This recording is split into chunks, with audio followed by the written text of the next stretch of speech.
링컨이 사랑한 말씀 한 구절, 시편 34편 4절의 말씀입니다.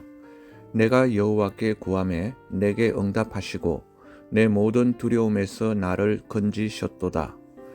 미국의 16대 대통령 에이브러함 링컨의 이야기입니다. 그가 대통령에 취임하고 나서 얼마 안 있어 남북 전쟁이 일어났습니다. 남군의 리 장군은 수많은 병사들을 이끌고 워싱턴에서 그다지 떨어지지 않은 펜실베이니아주의 게티스버그를 향해서 밀어닥치고 있었습니다. 이에 대한 대책을 논의하기 위해서 백악관에서는 링컨 대통령을 위시한 강요 회의가 열렸습니다. 모두들 긴장한 표정이었습니다. 그런데 유독 링컨 대통령만큼은 조금도 긴장하지 않고 평온한 모습을 유지하고 있었습니다. 그 모습을 보면서 강요 가운데 한 사람이 놀랍다는 듯이 물었습니다. 카카, 지금 리 장군의 군대가 게티스버그로 몰려오고 있습니다. 잠시 후면 미국 전역이 전쟁의 도가니로 변해버릴 위기에 처해 있습니다. 그런데도 대통령께서는 어떻게 그처럼 침착하실 수 있습니까? 그 물음에 링컨은 미소를 띠면서 이렇게 대답했습니다. 우리는 조금도 두려워할 필요가 없소. 나는 어젯밤 늦게까지 하나님께 기도를 드렸소. 아무리 생각해도 전쟁의 성패를 결정하실 분은 하나님밖에 없다고 판단되었기 때문이요. 어제도 역시 하나님은 나의 기도를 들어주셨소. 의를 위해 싸우는 우리에게 승리가 있을 것임을 나는 확신할 수 있었소. 하나님께서 우리를 위하시는데 우리가 두려워할 까닭이 무엇이겠소? 즉 시편 34편 4절의 말씀으로 링컨은 응답을 받았던 것입니다. 내가 여호와께 구하매 내게 응답하시고 내 모든 두려움에서 나를 건지셨도다. 링컨 대통령의 그 말에 모든 강요는 마음이 평안해졌습니다. 전쟁에서의 승리를 다짐할 수 있었습니다. 워싱턴에 있는 박물관에 가면 링컨 대통령이 쓰던 성경이 보관되어 있습니다. 그런데 그 성경 속에는 링컨이 너무나도 자주 보아서 관람객의 눈에 확 드러나는 한 구절이 있습니다. 그 페이지 주위에는 눈물 자국도 있습니다. 단어마다 손가락으로 눌러서 생긴 손때 묻은 자국도 있습니다. 바로 시편 34편 4절의 말씀입니다. 링컨은 살아오면서 많은 실패를 겪었던 사람이었습니다. 그는 대통령이 되고 나서도 남북 전쟁을 비롯해서 얼마나 어려운 일이 많았겠습니까? 그럴 때마다 그는 시편 34편의 말씀을 붙들고 하나님께 기도하면서 모든 어려움을 극복할 수 있었습니다. 그가 9살이 되던 해 그의 어머니 낸시는 세상을 떴습니다.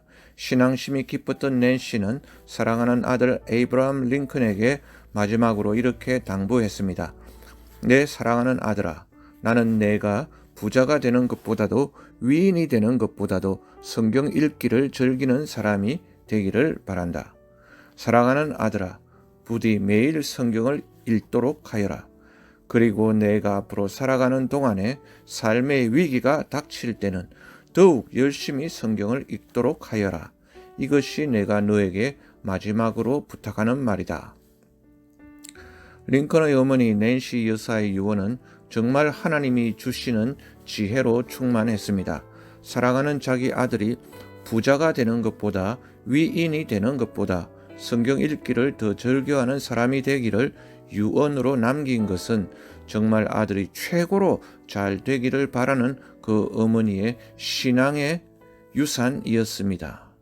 마치 솔로몬이 1000번제 후에 하나님께서 나타나셔서 내가 네게 무엇을 해주기를 원하느냐고 물으셨을 때 솔로몬은 지혜를 달라고 구했고, 그러자 하나님께서는 그 말에 감동하시고 그가 구하지 아니한 것까지 다 허락해 주셨습니다.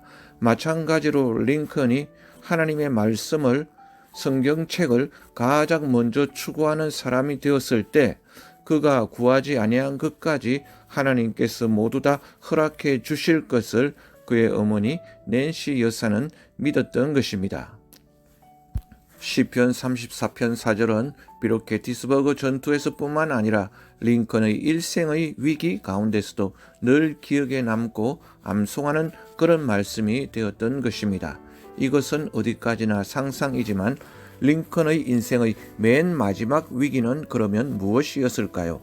아마 1865년 그의 나이 64세 때 워싱턴 DC의 포드 극장에서 링컨이 범인의 흉탄을 맞고 쓰러져 숨을 거두기 직전이었을 것입니다. 그때 그 순간에 링컨은 무엇을 생각했을까요? 아마 이 말씀, 자기가 가장 애송했던 그 구절을 암송했을 것입니다. 내가 여호와께 구하매 내게 응답하시고 내 모든 두려움에서 사막의 음침한 골짜기를 지나는 그 두려움에서 나를 건지셨도다. 이 말씀은 일반 보통 사람들이 보기에는 그저 평범한 한 구절입니다. 성경에는 그와 같이 비슷한 구절이 수백에서 수천 구절이나 더 나올 것입니다. 그러나 링컨에게 개인적으로는 이 말씀은 아주 특별한 구절이었던 것입니다. 그는 이 말씀을 붙들고 정치인으로서 감내해 내어야 했던 수많은 위기들을 용케 타고 넘어갔을 것입니다. 이 말씀을 붙들지 않는 사람에게는 아무런 일이 일어나지 않겠지만, 그러나 어떤 말씀이라도 하나님이 자기에게 주신 그 언약의 말씀을, 그 약속의 말씀을 붙잡고 밤낮 암송하며 묵상하며 기도하며 나아가는 사람에게는 정말 그 말씀의 약속이 그대로, 말씀 그대로 이루어진다니까요. 아래는 또 다른 분이 쓴 글입니다. 거듭된 실패 때마다 성경대로 행동하기.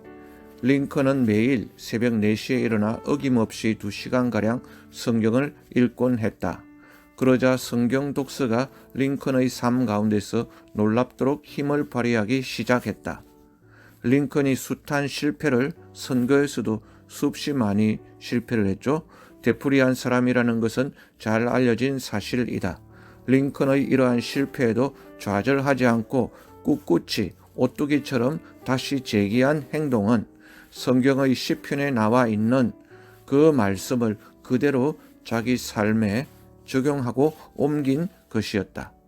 링컨은 가정적으로도 견디기 어려운 역경을 이겨낸 사람이다. 4세 때 자기 동생이 죽었으며 그가 9살 때는 사생아로 태어나 사람들의 손가락질을 받던 그의 어머니 낸시 여사가 죽었다. 25세 때는 결혼하기로 약속했던 약혼녀가 갑자기 죽었으며 링컨의 2 아들도 자기 눈앞에서 죽어갔다. 아내는 거의 정신 이상자였다. 링컨이 이러한 절망적인 상황에서도 꿋꿋하게 다시 일어설 수 있었던 것은 성경 읽기를 통해 얻은 정신적인 또한 영적인 자양분 공급 때문이었다. 노예 해방의 계기가 된 톰 아저씨의 오막살이집, 엉클 톰스 캐빈이라 그러죠. 링컨은 대통령이 되어서도 쉬지 않고 독서를 했고 끝내 독서에서 얻은 힘으로 미국 역사상 가장 위대한 일로 꼽히는 업적을 남기게 되는데 그것이 바로 노예 해방이다. 링컨은 스토우 부인이 쓴 톰 아저씨의 오막살이라는 소설책을 읽고 노예 해방에 대한 인식과 각성을 새롭게 했다. 그래서 링컨은 노예 제도를 없애고 미 합중국의 통일을 이루기 위해서라면 전쟁도 피하려 하지 않았다. 링컨은 전쟁 중 막사에서도 어김없이 성경을 읽었다. 링컨이 머무는 텐트에 수건이 걸려 있을 때는 아무도 그 안에 들어갈 수 없었다. 왜냐하면 링컨은 성경을 읽고 기도하는 중이었기 때문이었다. 링컨의 전략과 지혜가 여기에서 나왔다. 역사에 남을 뜻있는 일을 해보고 싶은가? 성경을 독서하시라. 나로 인해서 이 세상이 변화되는 놀라운 일이 일어나기를 원한다면 그 꿈과 그 비전을 나에게 주고 그 비전을 확실히 실현시키는 길이 성경 독서에 있음을 깨닫자. 그 외에도 링컨은 워싱턴 정기를 어릴 적에 읽고 대통령의 꿈을 꾸었고 성경을 읽으면서 그 꿈을 성취해 나갔다. 특별히 성경 독서야말로 어떤 실패에도 굴하지 않는 막강한 정신적 에너지의 원천임을 우리가 링컨의 삶에서 볼 수 있는 것이다. 아멘.